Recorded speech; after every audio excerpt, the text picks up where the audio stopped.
दोस्तों, हमारी पृथ्वी पर पानी कहाँ से आया, आज हम जानेंगे इस रोचक तथ्य के बारे में। तो आपका स्वागत है हमारे YouTube चैनल फैक्ट 6 में। हमारी आकाश गंगा में कई खत्म हो रहे तारे होते हैं जो क्षुद्र ग्रह के अवशेष होते हैं। ठोस पत्थर के गोले के तौर पर ये किसी तारे पर गिरकर खत्म हो जाते हैं।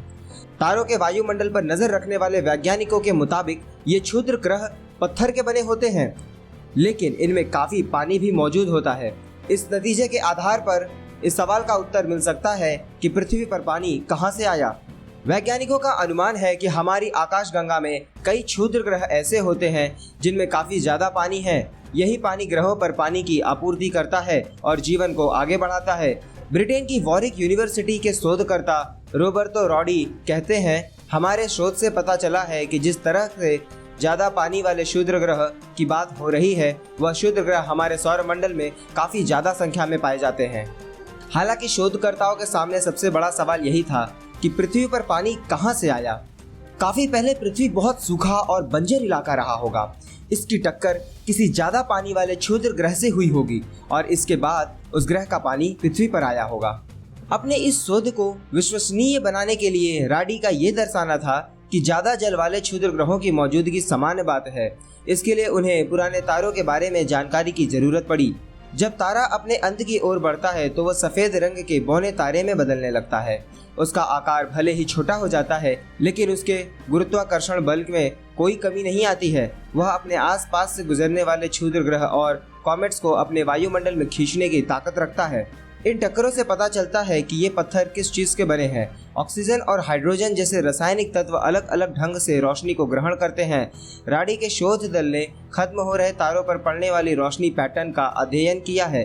कैनरी द्वीप समूह पर स्थित विलियम हर्शल टेलीस्कोप की मदद से ये अध्ययन किया गया।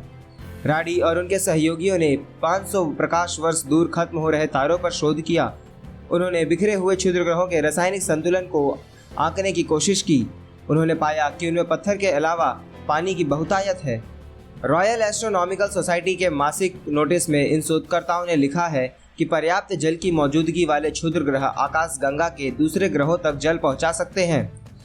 रॉडी का निष्कर्ष था, कई सारे क्षुद्र ग्रहों पर जल की मौजूदगी से हमारे उस विचार को बल मिलता है कि हमारे महासागरों में पानी क्षुद्र ग्रहों के साथ हुई टक्कर से आया होगा।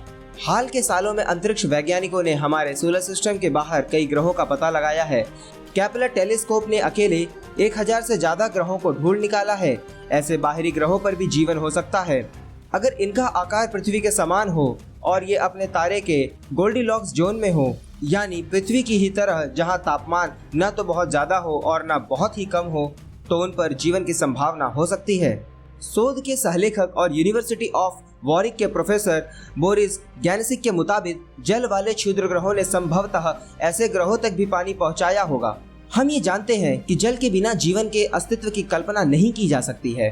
हालांकि गैनसिक ये भी मानते हैं कि अगर किसी बाहरी ग्रह पर जीवन की मौजूदगी होगी तो भी उसका पता लगाना बेहद मुश्किल काम होगा।